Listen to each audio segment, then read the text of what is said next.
Бұл қорқынышты оқиғаны маған ағам нағашым Слаш көкең өте ертеде 90-шы жылдардың ортасында айтып берген еді. Ол Ресейдің орталық бөлігінде тұрып, қосымша табыс табу үшін орманнан ағаш таситын. Уақыт ауыр болатын, отбасын асырау үшін көп жұмыс істеуге тура келді. Сол себепті ол жиі түннің бір уағына дейін кешігетін.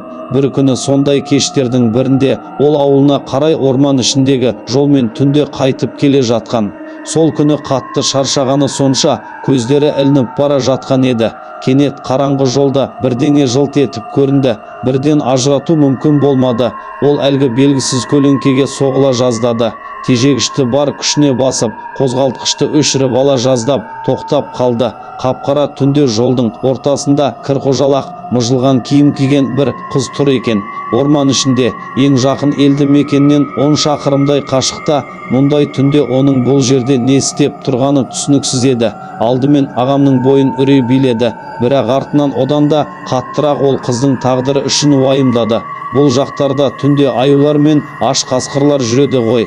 Ол сигнал беріп, қолымен кабинаға отыруын ишаралады да жақын ауылға дейін жеткізіп салуды ұйғарды. Қыз сұлу қара торы еді, бірақ ол мүлде сөйлемеді. Көздері үнемі жұмулы болатын. Ағам не болғанын сұрап көрді, алайда жауап ретінде тек үнсіздік қана естілді. Жолды сәлде болса жеңілдету үшін ол сүйікті кассетасын алып музыка қоспақ болды. Бірақ сәтсіздікке қарай бір кедір бұдырдан өткенде кассета қолынан түсіп кетіп, аяқ жағына домалап кетті. Ол еңкейіп алмақ болғанда кассета қыздың аяқтарының жанында жатты. Сол сәтте ол сасық жүннің, әлде бір жануардың жағымсыз иісін сезді. Алдымен не екенін түсінбей қалды, бірақ иіс оны шошытып жіберді. Көздері қараңғылыққа үйрене бастағанда төменгі жақтан жантүршігерлік бір нәрсені көрді. Суық қорқыныштан ол бүрісіп қалды. Қыздың аяғының орнында аяқ емес, кірқожалақ қорқынышты сиырдың тұяқтары бар еді. Бұл сәт мәңгілікке созылғандай болды. Ол тіл қатып бір ауыз сөз айта алмады.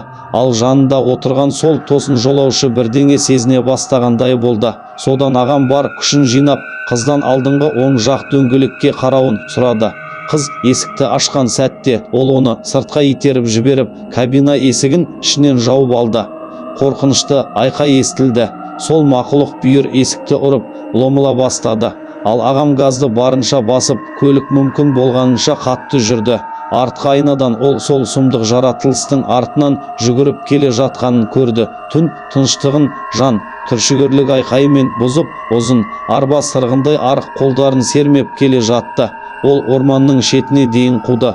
Бірақ алда тұрған ауылдан иттердің үрген дауысы естілгенде, сол жаратылыс қараңғылықта қалып, одан әрі қумай қалды.